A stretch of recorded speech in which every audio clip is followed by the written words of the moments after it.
linnasi ta'muruna bil ma'ruf wa tanhauna 'anil munkar wa tu'minuna billah. Al-ayah. Para bapak, para ibu, para adik, para mbak mas yang saya hormati dan semoga dimuliakan Allah Subhanahu wa taala. Alhamdulillah. Yang pertama adalah kita panjatkan syukur kepada Allah Subhanahu wa taala yang mana pada kesempatan pagi hari ini kita masih berikan rahmat dan nikmatnya sehingga kita bisa menunaikan sebagian kewajiban kita yaitu bertalabul ilmi. Dan semoga niat kita bersama mendapatkan ridho dari Allah Subhanahu wa taala serta tercatat menjadi salah satu amal soleh yang kelak bermanfaat bagi kita fid dunya wal akhirah. Amin Allahumma amin. Yang kedua kalinya salawat dan salam semoga tercurah pada junjungan Nabi besar Muhammad SAW yang telah memberikan bimbingan pada kita bersama dan kelak di yaumul qiyamah semoga kita mendapatkan syafaatnya. Amin Allahumma amin. Para jamaah yang semoga senantiasa dimuliakan Allah Subhanahu wa taala. Alhamdulillah di pagi ini ya kita di tahun baru Hijrah 1442 ya. Alhamdulillah kita masih diberi satu karunia Allah Subhanahu wa taala, terutama adalah kita diberikan satu umur ya. Jadi satu nikmat kita diberi umur yang masih bisa menangi nemoni 1440 hijrah. Ini satu karunia yang luar biasa di Allah Subhanahu wa taala yang patut dan perlu kita syukuri. Karena banyak saudara kita yang enggak nemoni sampai 1442 Allah Subhanahu wa taala. Kita masih diberi alhamdulillah. Nah, para hadirin yang berbahagia, para mustami'in, mustami'at, satu hal yang perlu buat renungan kita di tahun baru 1442 Hijrah, kalau kita putar ya pikiran kita, disket pikiran kita putar ke belakang 1442 tahun yang lalu ya. Di sana kita akan dipertemukan dengan peristiwa hijrahnya Rasulullah Muhammad SAW dari Makkah ke Madinah, yang mana kalau kita tengok sejarah itu ya, ini satu tonggak sejarah yang luar biasa, di mana Rasulullah SAW setelah berdakwah lebih kurang 13 tahun di Makkah dengan menanamkan nilai-nilai keimanan, nilai-nilai akidah yang luar biasa sehingga tertancap di hati para sahabatnya, melahirkan para generasi yang tangguh ya.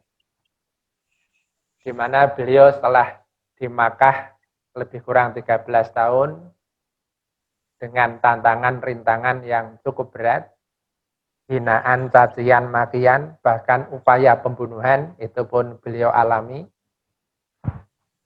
Nah ini kemudian setelah Rasulullah dengan gigih, dengan penuh kesabaran dalam memperjuangkan, dalam mensyiarkan agama Allah ini, kemudian beliau mendapat perintah dari Allah untuk pindah, untuk hijrah ke Madinah.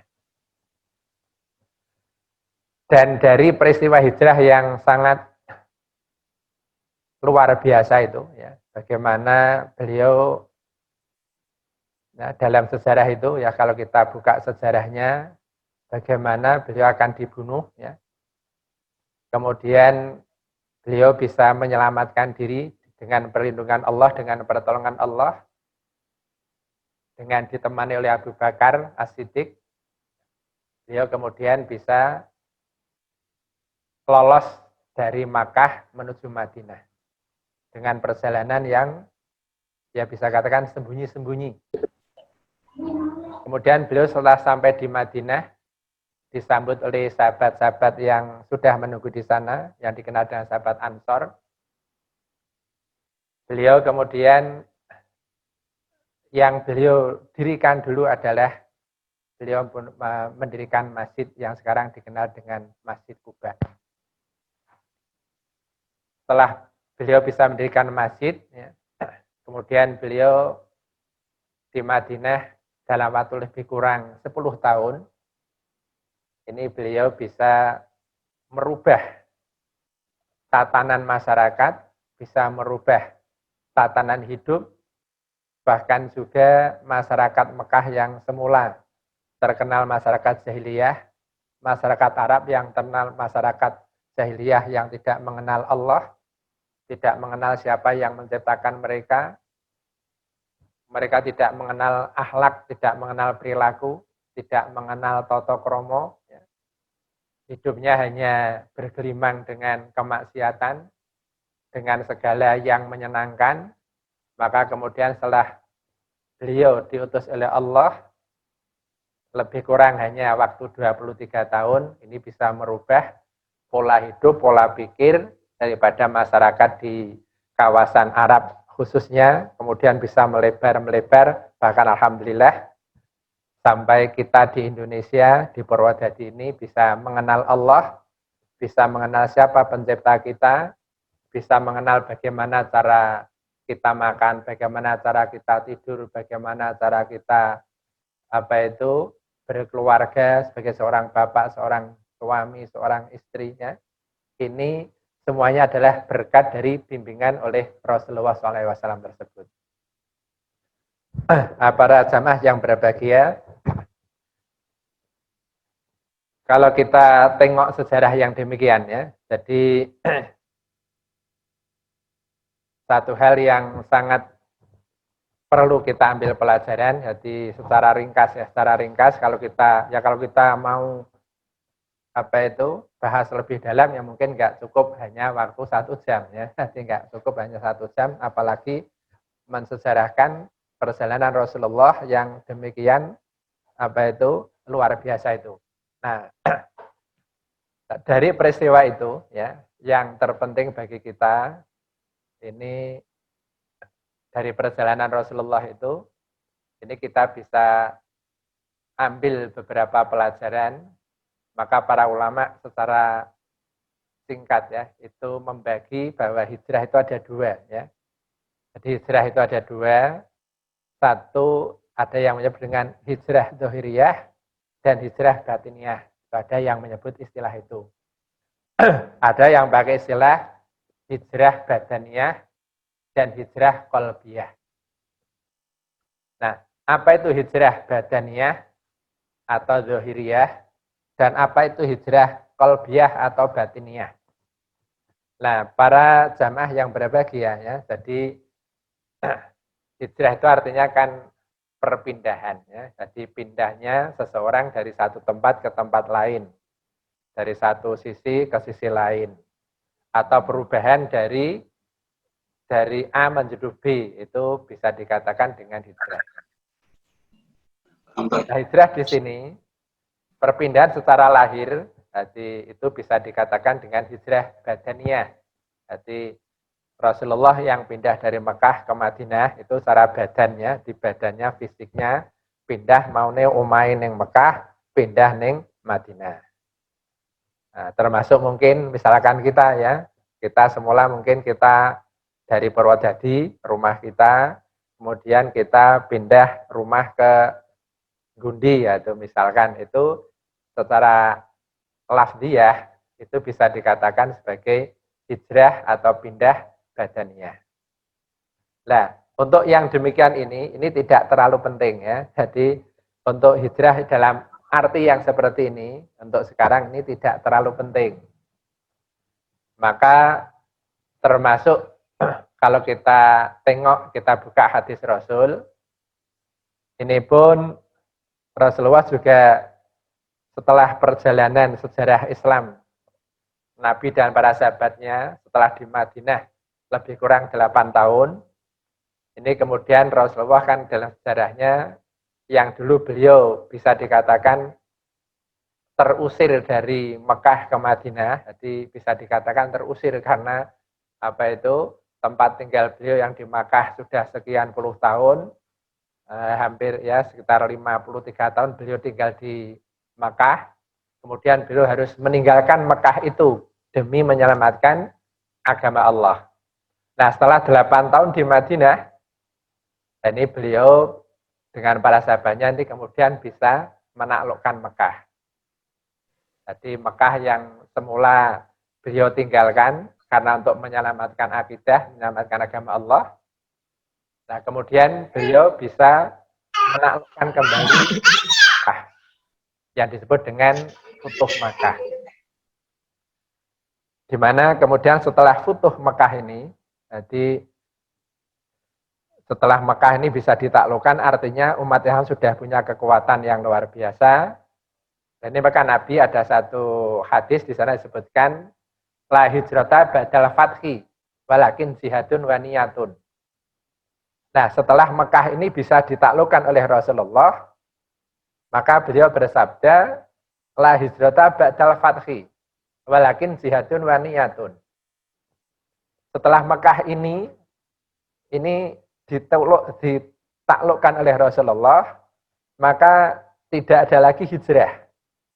Jadi hijrah dalam arti fisik ya, itu orang Mekah yang pindah ke Madinah itu sudah ya nilai hijrahnya sudah bisa dikatakan nol. Karena apa? Umat Islam sudah bisa punya kekuatan, sudah tidak tertindas lagi. Secara akidah, umat Islam sudah punya kekuatan, sudah lebih bisa menyelamatkan diri. Beda dengan ketika Mekah belum ditaklukkan. Ini orang-orang Islam yang di Mekah yang dia ingin menyelamatkan iman dan akidahnya, ini kalau mereka pindah ke Madinah ini punya nilai yang sangat luar biasa. Karena apa? Mereka di Mekah itu tertindas. Mereka dikejar-kejar. Menyelamatkan iman itu cukup berat.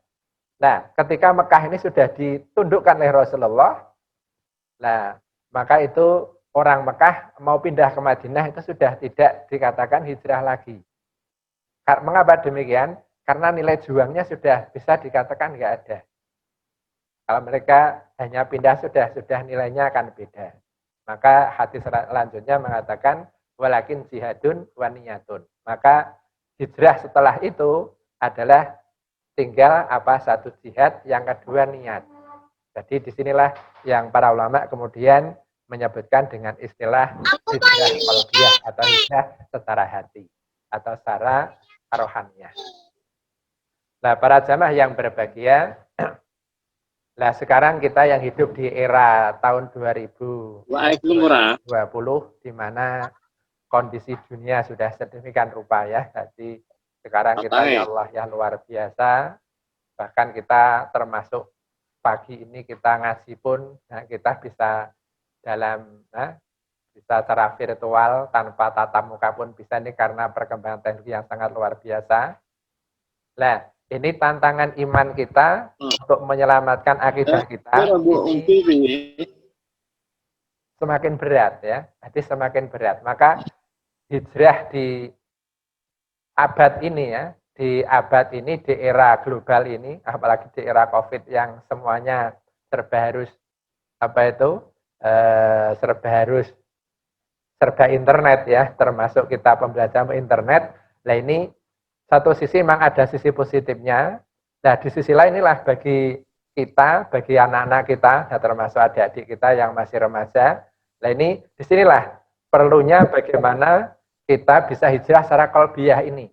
Karena tantangan bagi kita ya ini untuk menyelamatkan iman, menyelamatkan akhlak kita di era digital sekarang ini semakin berat karena tantangan yang sekarang dunia sudah ada di genggaman kita dengan HP kita, itu dunia sudah di tangan kita dari A sampai Z, dari yang baik sampai yang sangat tidak baik, semua ada di tangan kita, semua bisa kita lihat dalam sekejap.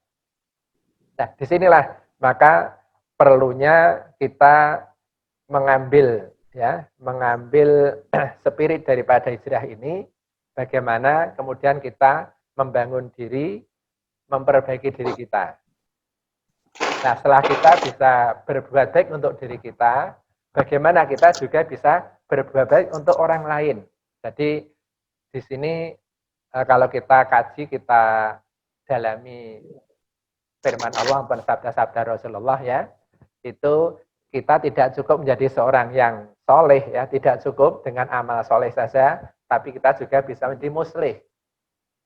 Jadi kalau soleh itu kita baik untuk diri sendiri, tapi kalau muslih itu kita sekaligus berupaya untuk memperbaiki orang lain.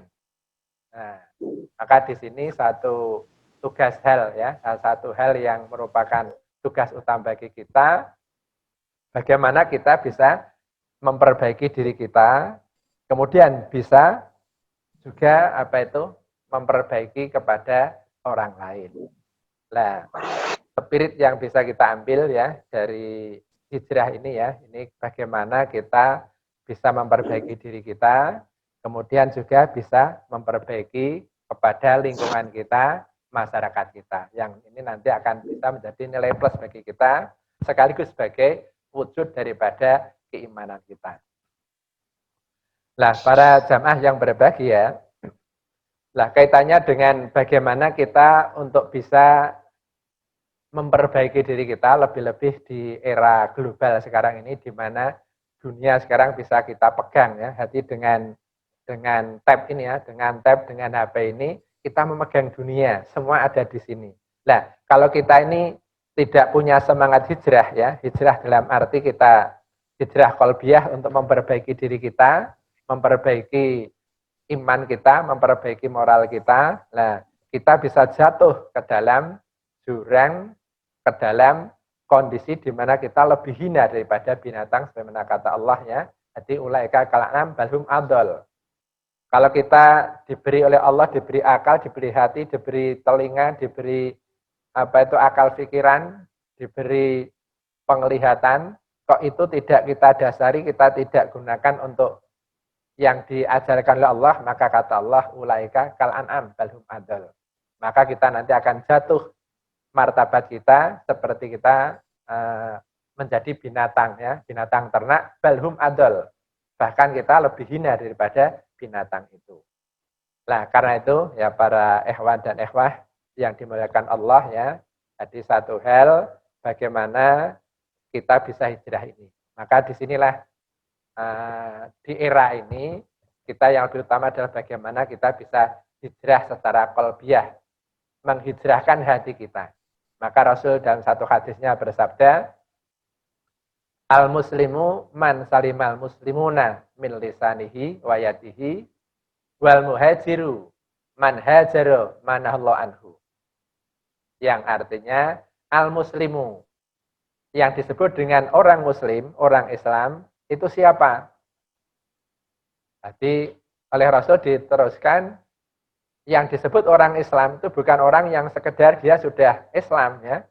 Dia sudah sholat, dia sudah puasa, dia sudah zakat, sudah haji, tidak sekedar itu. Tapi dalam konteks ini, al-muslimu man salimal muslimuna min lisanihi wa yadihi. Yang disebut orang muslim adalah orang yang di mana orang-orang Islam lain itu selamat. Selamat dari ucapannya dan dari perbuatannya.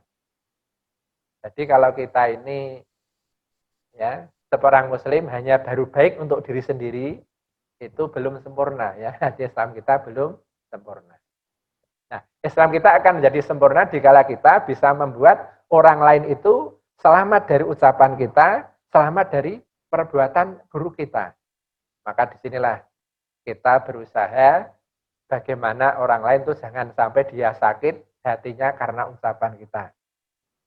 Jangan sampai mungkin ibu kita, bapak kita, ya, adik kita, teman kita, tetangga kita, ini dia sakit hatinya gara-gara ucapan kita, ini jangan. Kalau kita masih suka menyakiti orang lain, ini Islam kita masih dipertanyakan. Yang kedua, wayadihi, perbuatan kita. Jadi mungkin ada orang selamat dari ucapan kita, tapi mungkin nggak selamat dari perbuatan kita. Maka orang muslim adalah orang yang bisa menyelamatkan orang lain dari ucapan dan perbuatan kita. Sehingga dengan demikian insya Allah kita di samping bisa soleh juga bisa muslih itu.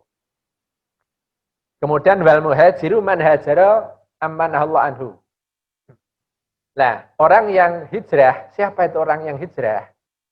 Jadi kalau sekedar badaniyah itu Nabi tidak itu konteksnya lagi ya. Jadi konteksnya bukan hanya hijrah badaniyah tapi sudah yang qalbiyah, yaitu yang disebut orang muhajir, orang yang hijrah, yaitu orang yang pindah dari apa yang dilarang Allah kepada yang tidak dilarang. Artinya orang itu memperbaiki dirinya yang semula dia cenderung senang berbuat tidak baik, kemudian dengan semangat hijrah dia berusaha untuk menghindari yang tidak baik itu menuju pada perbuatan yang baik.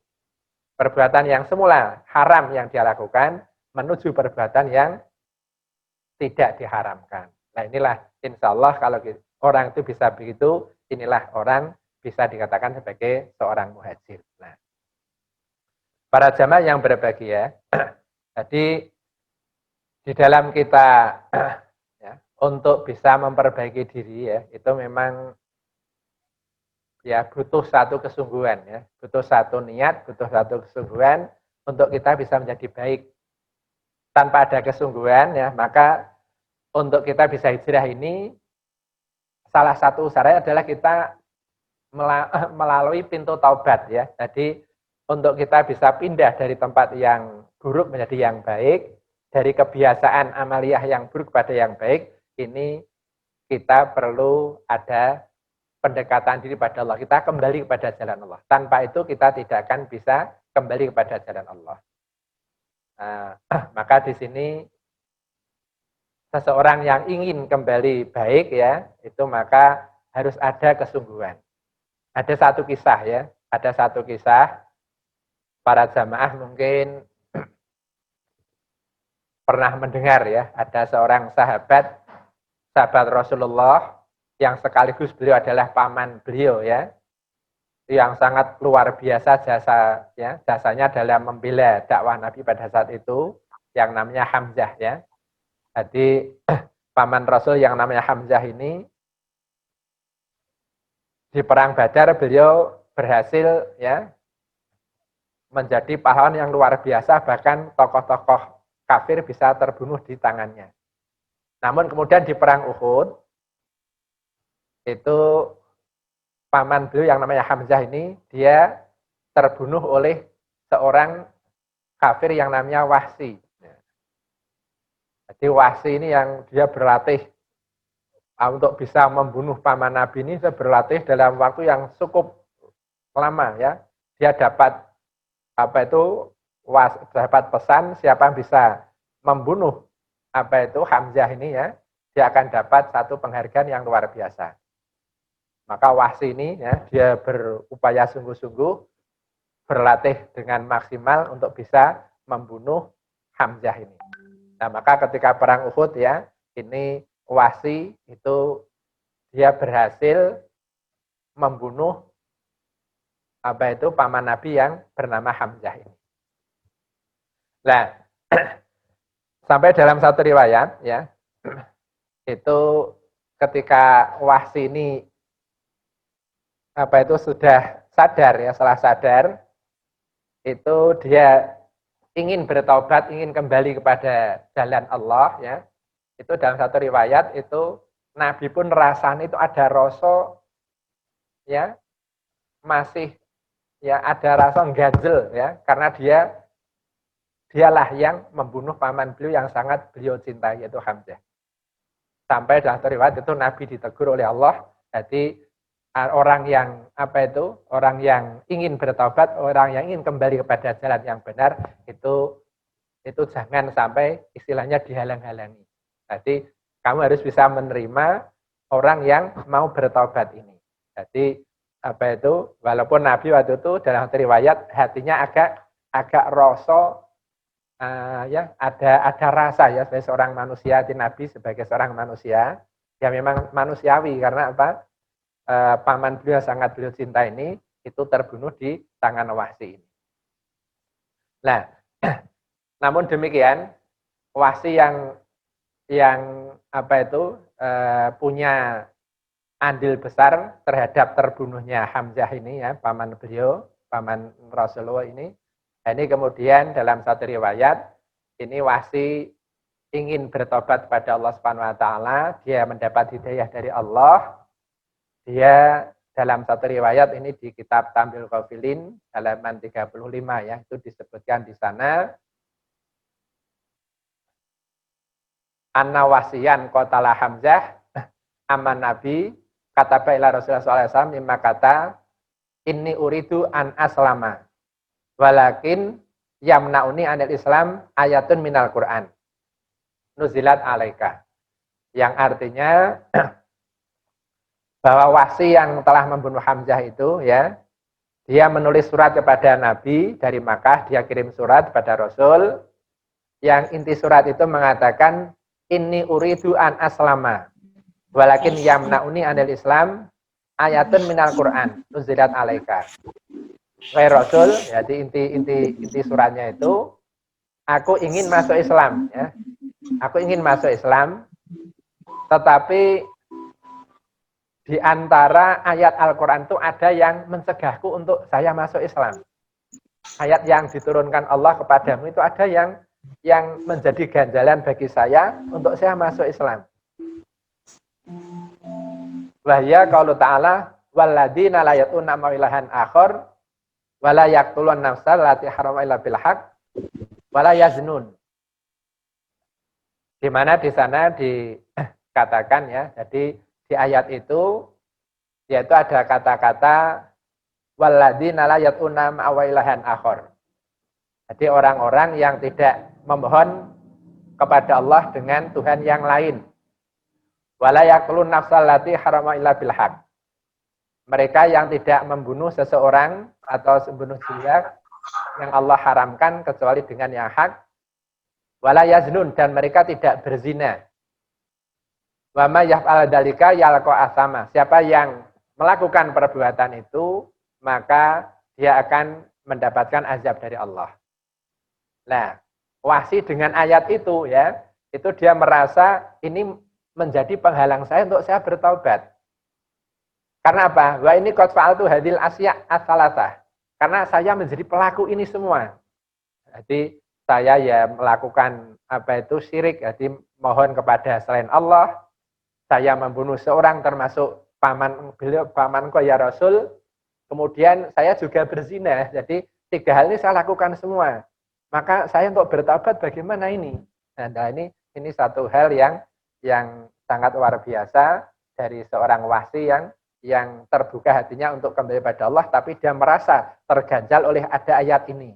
Nah, maka kemudian dia mengatakan fahli min taubatin. Apakah saya ada kemungkinan untuk bisa bertobat ya Rasul ya? Karena saya melakukan 3 hal ini yang itu menjadi syarat di ayat itu. Kemudian di riwayat itu diteruskan ada kelanjutan. Pakataba ilahi anafil ayati sart panuzilat hadil ayah illa man taba wa amana amila sholihan. Kemudian setelah apa itu Wahsy mengatakan bahwa saya terhalang oleh itu ya, maka kemudian Allah turunkan ayat illa man taba wa amana wa amila amalan sholihan. Faulaika yubadilu wa hasayatim hasanat. Maka kemudian Allah turunkan ada ayat illa man taba wa amala amalan sholihan. Kecuali orang yang bertaubat dan dia melakukan amal yang soleh.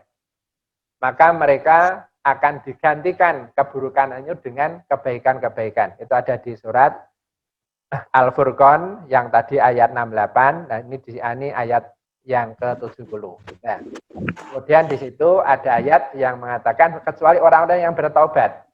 Nah, maka dari ayat yang sebelumnya bahwa Wahsy merasa ada 3 dosa yang dia perbuat, yaitu syirik kepada Allah, kemudian dia membunuh orang, kemudian juga berzina. Nah, dia merasa ini tidak mungkin bisa bertaubat.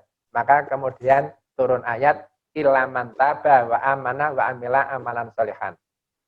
Jadi kecuali orang-orang yang bertobat dan dia beramal soleh. Nah maka disitulah apa itu ada pintu sedikit terbuka bagi wasi untuk bisa bertobat. Nah setelah wasi mendapat apa itu ayat itu dari Rasul, kemudian fakataba bidzalika ila wasin, ya. Maka ayat itu oleh Rasul dikirimkan kepada wasi. Jadi kamu masih terbuka. Tapi wasi kemudian mengatakan fakataba ilahi anna fil ayati sarton. Wasi kemudian masih mengatakan anna fil ayati sarton, bahwa di ayat itu ada syarat bahwa al-malu soleh. Ada syarat di samping iman juga amal soleh.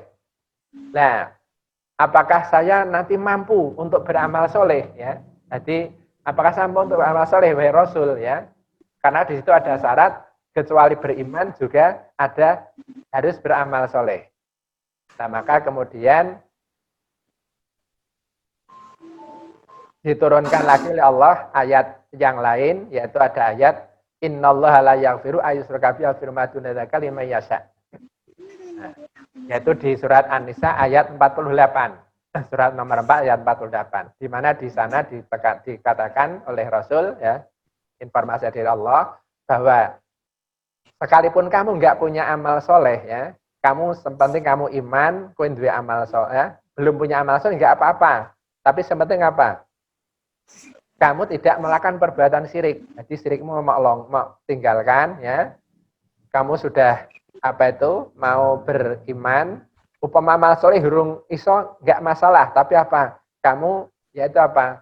Meninggalkan perbuatan syirik, ya. Meninggalkan perbuatan syirik. Itu kemudian turun ayat itu. Fakataba bidzalika ila wasin. Kemudian Rasulullah menulis ayat itu, ya. Jadi wahyu itu ditulis dikirim pada wasi. Fakataba ilahi anafil ayati sarton aidon fala adya yasau ya firoli amla. Nah, setelah Nabi mengirim surat yang intinya bahwa apa itu asal kamu tidak melakukan syirik, itu Allah akan mengampuni dosamu.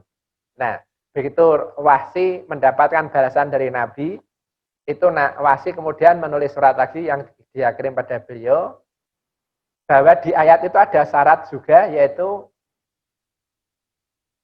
untuk tidak apa itu fala adri ayasau ayafiroli amla, bahwa Allah akan mengampuni dosa-dosa orang yang tidak melakukan perbuatan syirik. Allah akan mengampuni itu bagi yang ia kehendaki. Jadi lima yasa. Wasi menulis surat, apakah Allah kira-kira menghendaki kepada saya enggak? Kira-kira saya termasuk yang dikehendaki Allah untuk diampuni atau tidak? Nah ini wasi masih sanksi, ya, masih tanda tanya. Maka kemudian panuzila qalu ta'ala qul ya ibadiyal ladzina asrafu ala anfusihim la taqnatu mir rahmatillah innallaha yaghfiru dzunuba jami'a innahu al-ghafurur rahim. Yaitu ada di surat 39 surat Az-Zumar ayat 53. Nah, kemudian wasi itu diberitahu oleh Rasul, ya, bahwa kalau kamu merasa Allah nanti menghendaki atau tidak, ya, untuk mengampuni kamu nggak usah khawatir. Karena apa? Allah menurunkan ayatnya lagi, yaitu qul ya ibadiyalladzina asrafu ala anfusihim la taqnatu mir rahmatillah. Katakan Muhammad, ya ibadiyalladzina asrafu ala anfusihim.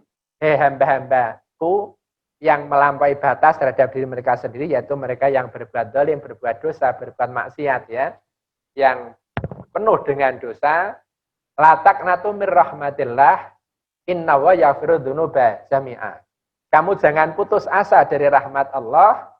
Karena apa? Innallaha yaghfiru dzunuba jami'a. Bahwa Allah akan mengampuni dosa seluruhnya. Nah, innahu al-ghafurur rahim. Bahwa Allah adalah Maha Pengampun lagi Maha Penyayang.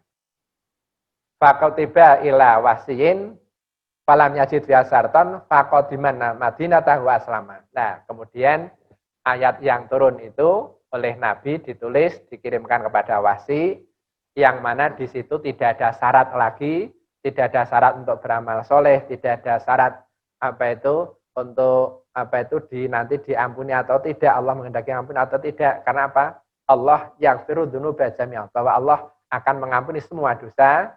Maka setelah wasi mendapatkan penjelasan dari Nabi yang demikian, ya kemudian apa?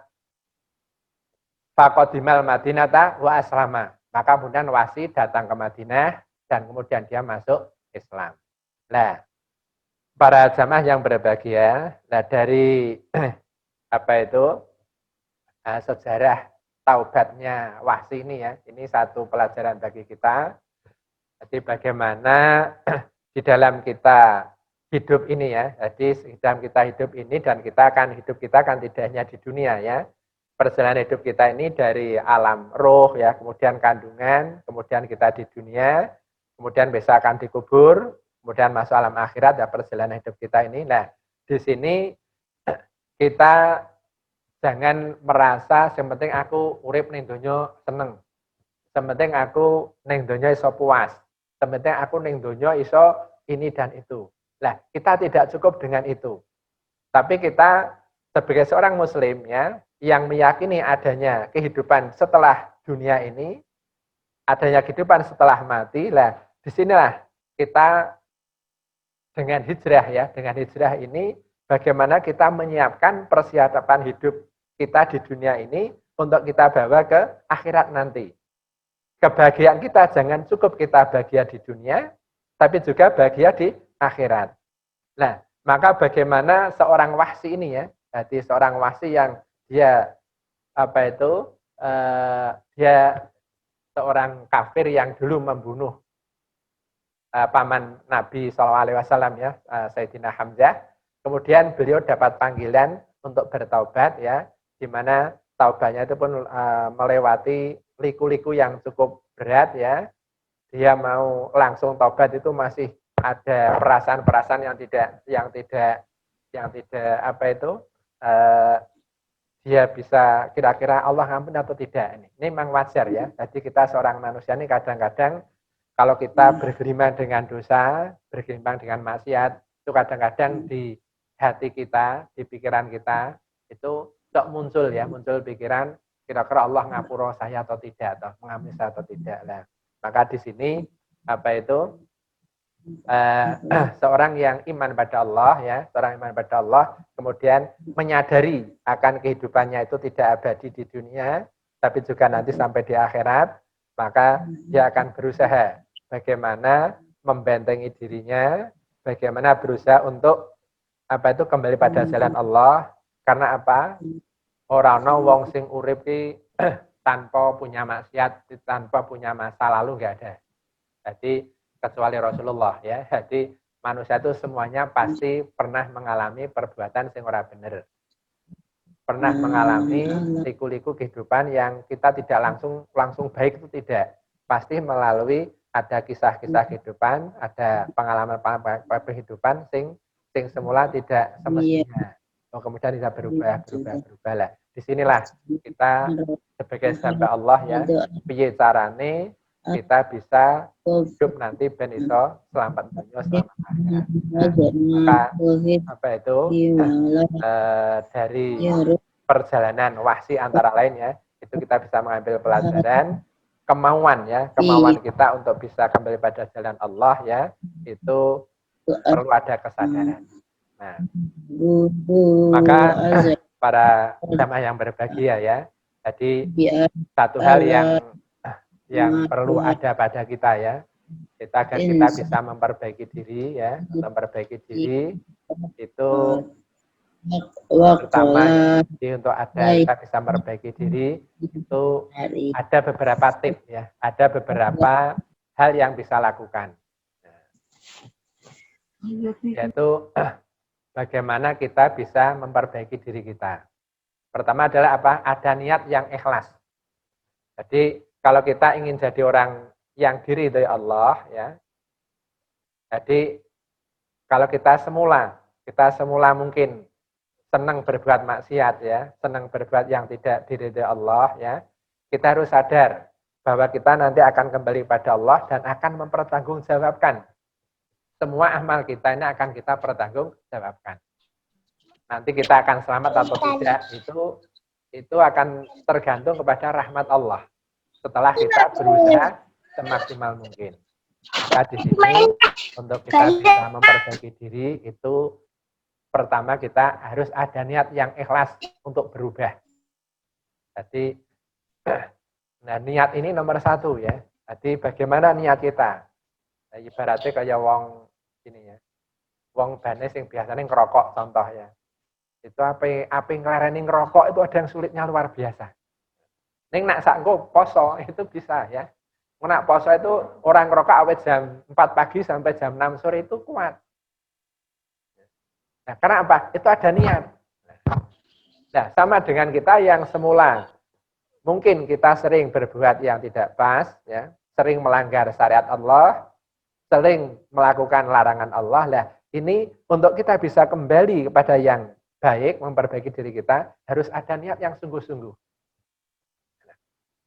Dan niat yang sungguh-sungguh ini, ini luar biasa ya. Jadi maka Nabi mengatakan, innamal a'malu binniyat.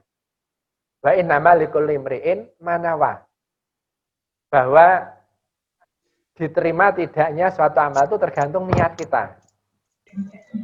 Dan seseorang akan diberi balasan Allah itu sesuai dengan niatnya. Jadi niat kita apa? Bagaimana? Ini ada kisah di kitab Riyadhus Shalihin yang dikisahkan bahwa Nabi mengisahkan pada zaman dulu ya, sebelum Rasulullah diutus, itu ada seorang yang membunuh 99 orang. Membunuh wong pira mau? 99. Akeh kok sithik itu. Ada seorang yang membunuh 99 orang. Nah, orang ini kemudian ingin bertobat. Maka dia datang pada seorang yang teralim pada saat itu ya, orang yang paling alim pada saat itu. Dia tanya, apakah ada pintu tobat untuk saya? Saya sudah membunuh 99 orang. Nah, si alim yang disebut dengan rohib pada waktu itu ya, dia menjawab, mana mungkin Allah mengampuni dosamu, wong dosamu tumpuk undung mateni wong 99. Tidak mungkin Allah menerima taubatmu. Lah, wong dia ingin niat baik-baik mau taubat, dia datang minta saran, kok malah dijawab Allah tidak mungkin menerima taubatmu. Akhirnya apa? Dia naik pitam ya. Orang ini naik pitam, si rohib itu dia bunuh sekalian. Maune 99 sing dibunuh ditambah satu lagi jadi berapa? 100 orang ya. 100 orang dia bunuh. Nah, setelah itu dia ada penyesalan, dia memang ingin taubat pada Allah. Kemudian dia datang kepada min alimil ardi, dari seorang alim yang ada pada saat itu. Dia datang lagi pada yang lain, yang lebih alim lagi. Kemudian dia tanya intinya, apakah ada taubat untuk saya? Saya sudah membunuh orang sekian, ada 100 orang. Maka jawab si alim tadi, jangankan cara gampang ini, jangan hanya 100 orang ya. Jadi Allah Maha, ampunan Allah, maghfirah Allah lebih luas daripada dosamu itu. Allah akan mengampuni dosamu sepanjang kamu mau bertaubat sungguh-sungguh. Nah, ning ana syarate ya. Ana syarate kamu harus meninggalkan ini, harus pindah dari kampungmu itu untuk ke kampung yang lain. Nak kowe isih manggon ning kampungmu itu, kamu nggak mungkin bisa taubat. Karena apa? Lingkunganmu, masyarakatmu udah kaya ngono kuwi. Lah, kalau kamu memang benar-benar mau taubat, kamu harus hijrah. Nah, hijrah ke tempat lain, di sana kamu kumpul wong sing ahli ibadah. Kumpul wong sing ahli taat. Nah, disinilah pasti pengaruh teman luar biasa. Maka si alim tadi menyarankan agar dia pindah dari kampung itu ya ke kampung yang lain yang ahli ibadah. Nah, karena memang si orang tadi memang sungguh-sungguh akan berniat untuk bertaubat ya, Akhirnya dia betul ya, dia melaksanakan saran dari Salim tadi, dia mau pindah ke kampung yang ahli ibadah tadi. Nah, alhamdulillah dia perjalanan semuanya. Nah, sampai di tengah perjalanan Allah memanggil dia meninggal ya. Dia meninggal di tengah perjalanan. Terus piye kira-kira ya? Dia ingin taubat tapi harus ada syarat pindah ke kampung lain yang di kampung yang banyak orang-orang ahli ibadah, tapi sampai di tengah perjalanan ternyata Allah memanggil dia meninggal di tengah perjalanan. Nah, maka disitulah kemudian ada dua malaikat yang berlawanan, satu malaikat azab, dua malaikat rahmat. Yang malaikat azab ini akan menyiksa orang ini karena sudah membunuh 100 orang. Sementara yang malaikat rahmat ya, ini akan membebaskan dia, masukkan surganya Allah karena dia sudah bertobat. Nah, ini dua malaikat ini beradu ya, berdebat. Malaikat azab mengatakan orang ini belum layak masuk surga karena belum ada amal baiknya. Dia sudah membunuh 100 orang, dia belum punya amal baik. Gimana dia mau engkau masukkan surga, dia belum punya amal baik. Nah, kemudian yang malaikat rahmat, dia sudah punya niat untuk kembali kepada jalan yang baik, dia dengan meninggalkan tempat tinggalnya itu, mau menuju ke tempat yang baik-baik itu, ke kampung yang baik. Nah, dua malaikat ini berdebat, tidak ada yang kalah, itu masing-masing mempertahankan pendapatnya. Nah, maka turunlah ada malaikat yang ketiga, itu malaikat hakam, itu malaikat yang sebagai hakim, ya. Kemudian malaikat ini turun kemudian mendamaikan. Sekarang begini, dua malaikat ini diukur perjalanan si pembunuh tadi ya dari kampungnya menuju kampung B yang akan dia tuju. Nah, itu sekarang diukur. Nah, diukur jaraknya berapa, jauh mana. Nah, setelah jauh mana dari tempat matinya itu ya ke kampung halaman aslinya dengan kampung yang dia tuju itu jauh mana. Nah, akhirnya diukur oleh tiga malaikat tadi. Nah, ternyata kesimpulannya dalam perjalanan itu ya antara yang dia tempuh, perjalanan sudah dia tempuh dengan yang belum dilalui itu ternyata separuh selisih sibron, satu jengkal ya, selisih satu jengkal ini. Jadi selisih kira Jawa sakilan ini. Nah, ternyata antara yang sudah dia lalui dengan yang belum itu selisih satu sak sibron. Jadi sak jengkal. Akhirnya apa? Akhirnya si orang ini diputuskan dia sudah masuk golongan orang-orang yang bertobat kepada Allah, dosanya sudah diampuni Allah karena apa? Dari niatnya itu. Maka orang ini walaupun sudah membunuh 100 orang, karena punya niat yang sangat kuat untuk kembali kepada Allah ya, walaupun belum sampai kampung halaman yang dia tuju, walaupun dia belum sempat berbuat baik, tapi kemudian dia sudah meninggal dulu, Allah sudah ampuni dosa-dosanya. Nah, disinilah bagaimana peran niat ini. Nah, maka Bapak Ibu yang berbahagia, para jamaah yang berbahagia, untuk kita kembali kepada jalan yang benar ya, pasang niat baik-baik. Karena apa? Niat ini menentukan diterima tidaknya amal-amal kita ini. Bahkan di hadis lain itu ada satu hadis yang sangat singkat ya. Itu ada satu hadis menyebutkan bahwa seseorang yang misalkan ya, jadi seseorang yang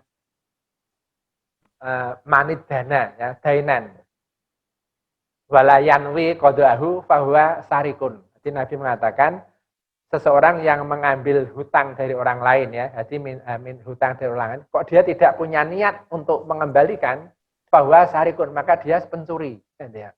Walaupun dia nggak mencuri, tapi kalau dia nggak ada niat untuk mengembalikan, itu kata Nabi, fahuwa sarikun, maka dia adalah pencuri. Jadi disinilah pentingnya kita pasang niat. Jadi niat itu harus pasang niat yang sebaik-baiknya. Kemudian yang kedua, kita harus meyakini adanya setan yang selalu menghasut ya. Jadi kita harus meyakini adanya setan yang selalu menghasut kita. Jadi memang kita punya musuh dalam selimut ya, musuh sing ora tampak, kadang-kadang ketoke tok apik ya. Itu ternyata maka pikiran kita ya, hati kita kadang-kadang tok diselimuti antara pikiran baik dan buruk. Nah, kadang-kadang itu buruk tapi setan menghiasi dengan alah rapopo, rapalah sidik-sidik gak popo. Itu ada setan seperti itu. Nah, itu kita harus sadar itu. Kemudian yang ketiga, selalu merasa diawasi oleh Allah atau muraqabah. Jadi insya Allah kalau kita hidup ini selalu ada merasa diawasi Allah ya, itu insya Allah ya itu akan menjadi benteng kita, menjadi vitamin kita untuk bisa lebih baik perasaan diawasi Allah. Karena apa? Allah kan maha mengetahui ini coklat tahu kita, bahkan apa mafisodri apa kurangi yang kita ambil lagi itu pun Allah mengetahui. Allah mendengar suara hati kita. Kemudian yang keempat adalah perbanyak dan sempurnakan tulisannya ya bisa. Jadi upayakan ya kita menambah ibadah kita. Mosok nang ibadah kok ditambahi sholat subuh loro tiga papat ngono ya tidak begitu ya. Sholat zuhur papat jadi 5 tidak. Jadi maksudnya menambah ibadah itu sing winganane misalkan ya mungkin tahun yang lalu sholatnya lagi telung waktu ya sudah sempurnakan jadi 5 ya. Sing puasane mungkin Ramadan ya kadang tok 2 ya maka sempurnakan ya jadi ditambahi yang wajibnya sudah sempurna sholatnya sudah waktu sajek ya maka tambah dengan sholat sunnah pada sholat tarawih ya sholat tahajud sholat itu masuk ya kopiah ya SMP itu ditambah dengan ibadah itu. Kemudian jangan lupa sempurnakan agar apa itu kuantitas tapi juga kualitasnya. Kadang-kadang ada ya sebagian masyarakat kita itu kadang ya pengen sholatnya untuk akeh ning kualitasnya nggak dijaga itu biasanya satu Ramadan itu kok ada gitu ya satu Ramadan ingin untuk sholatnya akeh ini oleh sholat ngebut ya itu kadang ada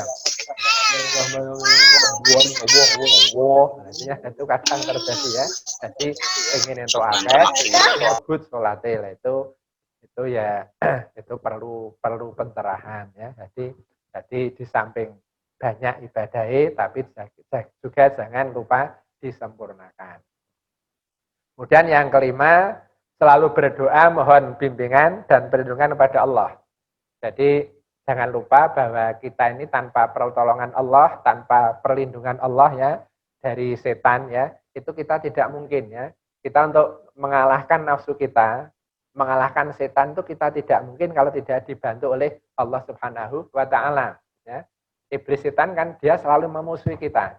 Tapi kita nggak melihat mereka ya. Mereka melihat kita nggak melihat mereka. Bahkan kadang-kadang setan itu dia menjadikan kita sebagai teman ya. Nah, kalau mereka sudah menjadikan kita teman, jadi setan menggoda kita kan beda ya.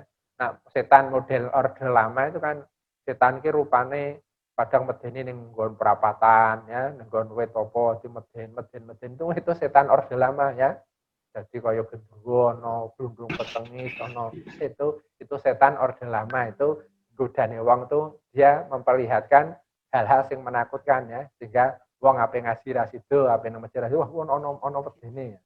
Tapi setan yang orde baru ya, setan orde baru itu orang-orang modelnya ra ngono kuwi. Jadi orang modelnya terus jadi gundul petengis, jadi ngungklang-ngungklang nggawa itu tidak seperti itu. Berarti setan wis menjadi satu dengan kita ya, hati menyatu dengan kita, bahkan mereka apa itu kadang-kadang menjadi teman kita ya. Jadi kalau kita nggak ngati-hati itu setan itu pandai sekali meramu pikiran kita, meramu bisikan dengan kita sehingga setan itu menjadi teman kita tanpa kita sadari ya.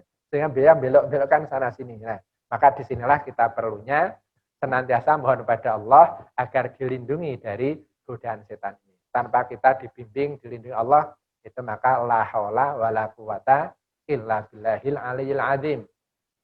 Kita tidak akan daya kekuatan untuk beribadah dan menghindarkan dari maksiat itu illa billah, kecuali atas pertolongan Allah Subhanahu wa taala. Jadi untuk kita bisa istiqomah itu kita perlu senantiasa mohon bimbingan, perlindungan kepada Allah dengan doa ya. Kemudian yang berikutnya yang keenam ya, kita harus ada harapan supaya bisa berjumpa dengan Allah dan masuk surganya. Ini harus ada. Nah, sekarang ini kadang-kadang masyarakat kita wis ora tertarik karo swarga ya.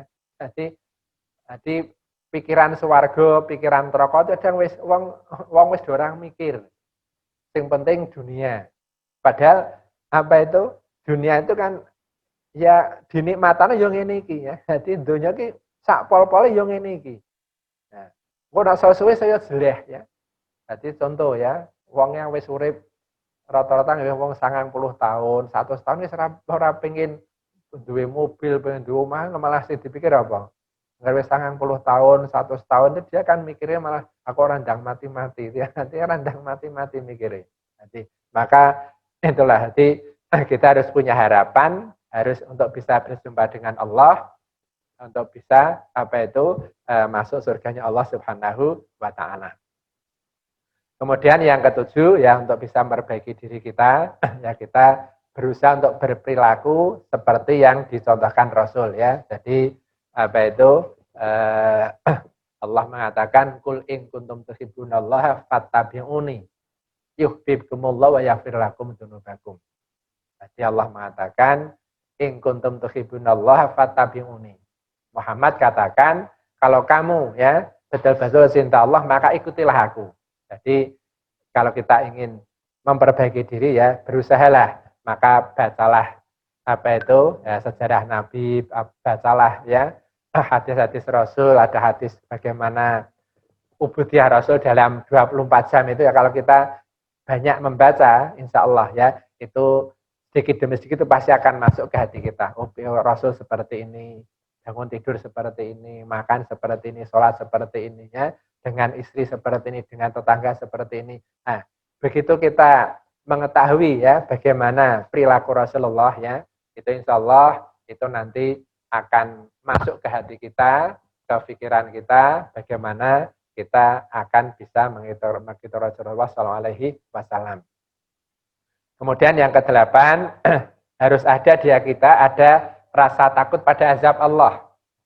Jadi di samping ada harapan masuk surganya Allah, yang kedelapan kita ada rasa takut pada azab Allah. Insya Allah kalau kita ada rasa takut, mulai kadang-kadang ketika sholat ya, misalkan kita sholat sambil kita bayangke wong ning sing diazab di kubur ya, bayangke wong sing diazab Allah ya, itu insya Allah sholat kita akan beda. Di samping kita memahami maknanya, artinya, kemudian kita ya pikiran hati kita bawa untuk seakan-akan ada di kubur, melihat orang yang apa itu dimakamkan di kubur ya, itu akan beda ya, akan membawa situasi di mana kita nanti akan seperti itu ya. Kemudian kita ingat akan azab Allah. Kemudian yang kesembilan, perbanyak zikir dan sholawat ya. Jadi zikir pada Allah, sholali ya. Kemudian sholat pada Rasul ya, itu diperbanyak. Kemudian yang terakhir adalah dengan sabar ya. Dalam kita untuk apa itu, untuk bisa memperbaiki diri ya, itu kita harus ada kesabaran. Tanpa ada kesabaran kita tidak mungkin ya, seperti wong rokok mau ya, apa yang ngelerani rokoknya itu nak ora sungguh-sungguh, ora sabar ya, kita mau menjauhi maksiat kalau nggak sabar itu tidak mungkin. Maka harus sabar ya. Maka sabar itu ada sabar dalam ketaatan, sabar dalam kemaksiatan ya, kemudian sabar dari musibah. Jadi bagaimana kita akan baik ini pun harus sabar. Tidak mungkin orang itu langsung baik ya. Satu contoh, wong sing kuliahne maksiat ya, itu mau langsung ning masjid itu sulit ya. Nah, maka harus sabar. Mungkin ada yang mencaci, halah saiki ning masjid ya, biasa nih. Kadang kan seperti itu. Kalau dia nggak sabar, baru diomongi begitu, itu dia sudah balik. Oh iya, aku Nah, kalau pengen masjid ya, dia sudah malu ya. Jadi sudah malu, maka harus sabar. Jadi untuk bisa baik kita harus sabar, untuk menghindari maksiat pun harus sabar. Jadi kadang-kadang orang yang sudah terjerumus pada maksiat itu ya, untuk keluar dari kubangan maksiat itu sulitnya luar biasa. Yang diajak lagi, yang dibujukin dan sebagainya ya.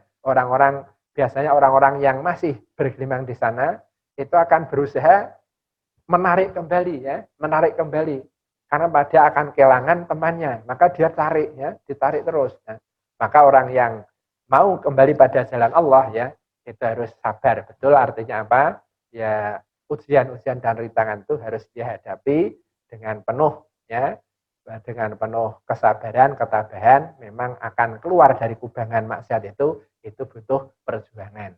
Nah, insya Allah dengan begitu nanti kita akan menjadi orang yang dirahmati Allah. Amin Allahumma amin.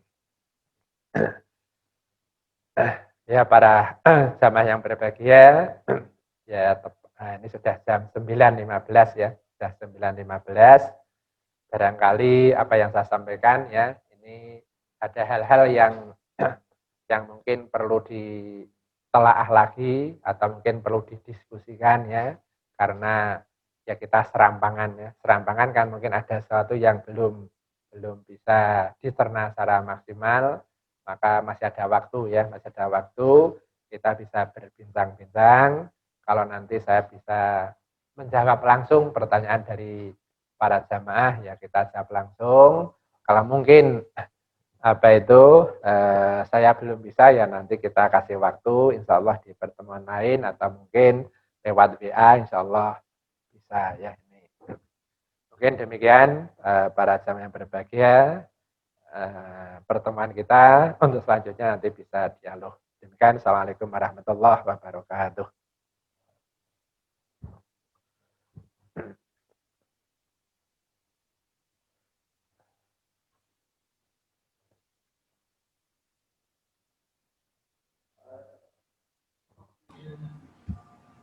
Demikian tadi Bapak, Ibu, dan adik-adik semua, kajian Ahad pagi sudah kurang lebih 1 jam. Tentunya banyak pertanyaan sebenarnya yang akan ditanyakan. Ada 2 cara untuk mengikuti kajian. Silakan kalau bertanya lewat chat juga bisa atau lewat langsung. Monggo. Oh Bu Eni, monggo Bu, langsung ditanya. Tanya. Monggo Pak. Assalamualaikum warahmatullahi wabarakatuh. Salam. Ustadz Mahfud, saya mau bertanya. Kemarin itu ada teman itu pada bingung. Apa namanya? Berbun. Sudah jelas, Sambut, jelas. Ada tanya, apakah yang dinamakan hijrah itu gitu. Nah, misalkan hijrah itu apakah misalkan dia sudah tahu kalau salah tetapi kok masih melakukannya, apakah itu dia belum berhijrah gitu. Nah, apakah hijrahnya itu diterima atau tidak napa pripun ngoten. Kemarin ada pertanyaan gitu, Pak. Nggih, ngoten mawon. Nggih. Langsung dipun jawab, Pak. Mahfud nggih. Monggo. Hijrah itu tadi kan secara singkat tadi kita sampaikan, hijrah itu kan perpindahan atau perubahan dari A menuju B. Hijrah itu ada 2 ya, ada secara fisik ya, hijrah itu pindah dari tempat A misalkan Purwodadi ke Semarang, itu hijrah secara badan. Kemudian yang utama dalam kondisi sekarang itu hijrah adalah hijrah qalbiyah, hijrah secara hati. Jadi hatinya itu yang semula terjadi dan yang kurang baik dan menjadi baik itu sudah yang hati sekarang itu hijrah qalbiyah. Nah, kalau ada orang yang semula dia mengatakan misalkan dari kondisi senang maksiat kemudian dia sudah berusaha untuk bisa meninggalkan maksiat itu pada ketaatan, tapi kemudian dia berbalik kembali kepada maksiat. Maka itu sudah bisa dikatakan hijrah ya.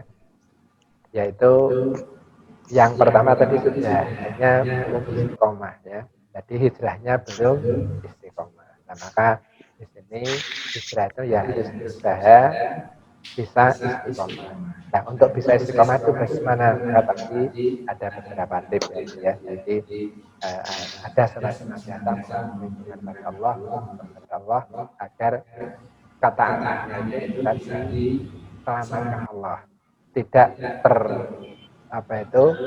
kembali lagi kepada kemaksiatan. Maka ini harus ada mohon perlindungan pada Allah, mohon pertolongan pada Allah, karena tanpa rahmat dan pertolongan Allah itu kita tidak mungkin kita buat ketaatan secara stabil atau secara istiqomah. Maka kan la haula wala quwata illa billah. Tidak ada kekuatan untuk menghindari maksiat dan untuk kekuatan beribadah itu kecuali dengan pertolongan Allah. Maka jangan lupa kita itu harus senantiasa untuk bisa taat pada Allah ya, itu dengan di samping ikhtiar kita juga kita mohon pertolongan kepada Allah Subhanahu wa taala agar diberikan kekuatan lahir batin untuk senantiasa mentaati perintah Allah dan meninggalkan larangan Allah. Terima kasih. Assalamualaikum warahmatullahi wabarakatuh, Ustaz. Bagaimana untuk bisa menjaga agar hati selalu ikhlas terhadap Allah Subhanahu wa taala dan selalu menjaga niat agar tidak mudah bergeser pada niat yang lain yang terkadang ikut menyertai niat semula. Bagaimana menjaga hati agar kita bisa tetap istiqomah. Jadi dalam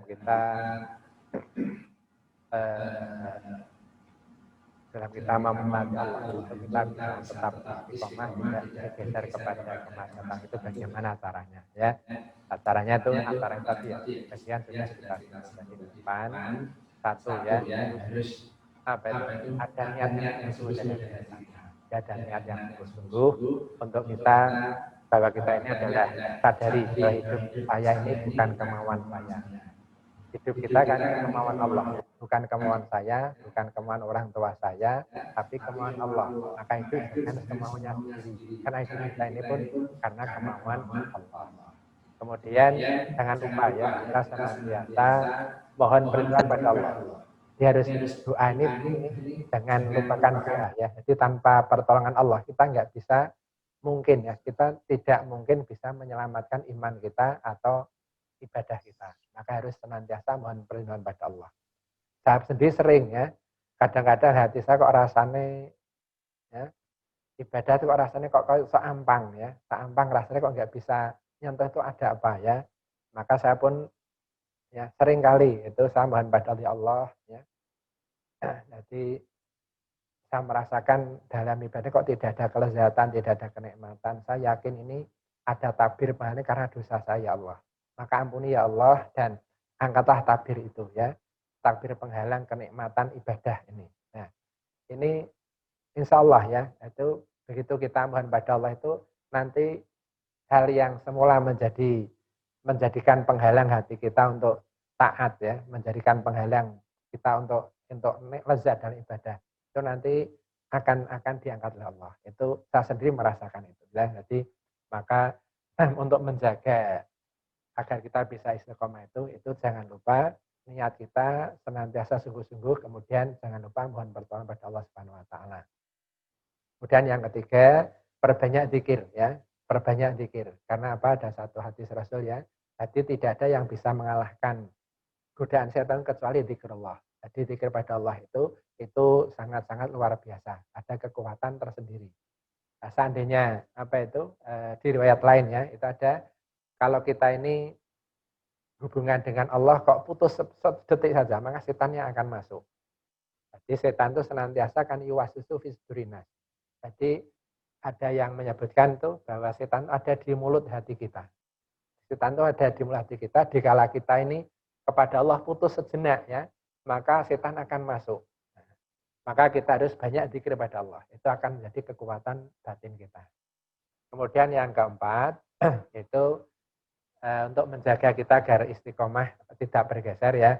Teman kita perlu ya. Kita perlu menjaga teman kita. Karena apa? Seperti tadi ya di kisah seorang sebelum Rasulullah dulu ya. Itu untuk bertaubat dia pun disarankan oleh seorang alim ya. Dia harus pindah dari kampung yang dimana dia dulu sampai membunuh 99 orang itu. Dia harus pindah dari situ untuk pindah ke tempat lain. Karena apa? Kalau kamu masih di tempat itu, kamu tidak mungkin bisa menyelamatkan niat kamu itu. Taubatmu nggak mungkin. Nah, harus pindah ke tempat lain yang mereka kampung sing banyak taat pada Allah. Nah, di situ maka kita harus juga menjaga teman, cari teman. Kalau teman kita teman yang baik-baik, insya Allah ya. Misalkan kita pelali sholat ya, selesai yuk, itu pasti teman kita akan mengingatkan kita juga. Tapi kalau teman kita bukan orang yang ahli ibadah ya, bukan orang yang baik-baik, itu kita mau baik itu malah dialah laupo sholat barang, ya itu pasti begitu. Maka pandai-pandai mencari teman. Insya Allah itu dengan satu ya kita niat yang benar, niatnya dipasang terus, kemudian rasa mohon pada Allah, mohon perlindungan, mohon doanya pada Allah ya. Kemudian juga banyak zikir pada Allah. Yang keempat dengan kita jaga teman ya, jadi cari teman yang baik ya, insya Allah itu nanti akan akan memudahkan kita untuk bisa istiqomah dalam ketaatan pada Allah Subhanahu wa Ta'ala. Ya termasuk juga sekarang ini yang kelima ya, hindari tontonan ya. Jadi kita kadang sekarang kan masya Allah ya di YouTube itu misalnya kita kan ada yang baik ada yang buruk ya, maka kita harus istiqomah. Bagaimana? Uki mari apik, mari tidak, ini kita harus bisa pandai-pandai memilah dan memilih tontonan yang kita lihat. Itu. Terima kasih. Alhamdulillah. Mohon maaf bila ada kekurangan dan kesalahan. Assalamualaikum warahmatullahi wabarakatuh. Waalaikumsalam warahmatullahi wabarakatuh. Waalaikumsalam warahmatullahi wabarakatuh.